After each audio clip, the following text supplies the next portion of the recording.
अर्ज बाद झालेले नाही आहेत. खरं तर महायुतीची एक सर्वात महत्त्वाकांक्षी योजना म्हणजे मुख्यमंत्री माझी लाडकी बहीण योजना आहे. याची KYCची प्रक्रिया ही साधारणपणे गेल्या वर्षी ऑगस्ट महिन्यामध्ये सुरू झाली होती आणि त्याला पहिल्या सुरुवातीच्या ह्याच्यामध्ये जवळपास 3 महिन्याचा कालावधी देण्यात आला होता.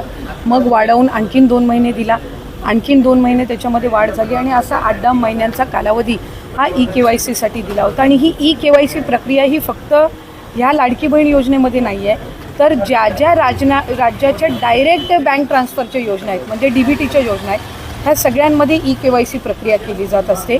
आणि हा जो 80 लाखाचा आकडा आहे हा फक्त KYCचा नाही. यात KYCचे काही महिला असतील ज्यांनी KYC केलेली नसेल इतक्या मुदतीतसुद्धा तेही आहेत.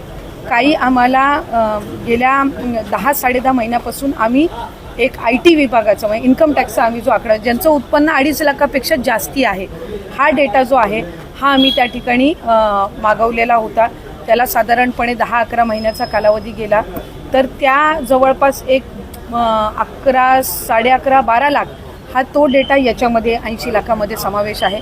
याच्यात 4.5-5 लाख अशा महिला आहेत ज्या 65 वयोगटाच्या पुढे गेलेल्या आहेत, जे वयाचं निकष आहे तर त्यामध्ये असतील.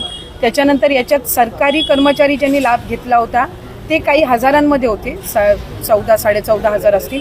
त्यांच्याकडून वसुली जी आहे ही गेल्या 8 महिन्यापासूनच सुरू आहे, त्याच्यामुळे ते याच्यामध्ये आहेत. तर अशा पद्धतीनं काही नमो शेतकरीचे आहेत जे नमो शेतकरीचाही लाभ घेत होते, याचाही घेत होते. तर अशा पद्धतीनं ते साधारणपणे हा आकडा आहे. याच्यात सुद्धा काही आमच्याकडे ज्या लाभार्थी महिला आहेत यांनी विनंती केलेली आहे की त्यांनी KYC करून सुद्धा त्यांना लाभ हा बंद झालेला आहे. आम्ही त्याची फेर तपासणी करत आहोत जेणेकरून कुठलीही महिला जिनी KYC केलेली असेल ती लाभापासून वंचित राहता कामा नये.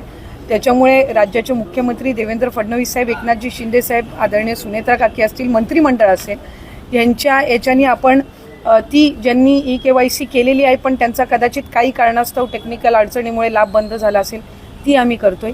काही अशा आहेत ज्यांनी संजय गांधी निराधार योजना आणि लाडकी बहीण योजना ह्या दोन्हीमधून जे लाभ घेत होते ते छाननीमध्ये कट झालेले आहेत.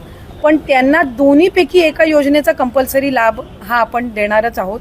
त्याच्यामुळे जे अशा बाय डिफॉल्ट दोन्हीकडे लाभ घेत होते आणि दोन्हीकडनं त्यांची नावं कट झालेली आहेत त्यांना दोन्हीपैकी एका योजनेमध्येच तरी 100% त्याचा शासकीय ह्या योजनांचा लाभ हा मिळणार आहे.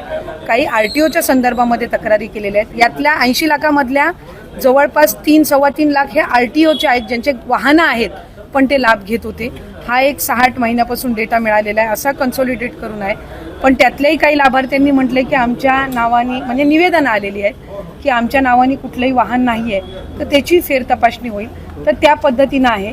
आणि साधारणपणे ज्यांनी KYC चुकवलेली होती त्यांना 30 एप्रिलपर्यंतची मुदत ही देण्यात आलेली होती दुरुस्ती करण्याची. त्यामुळे असं आहे.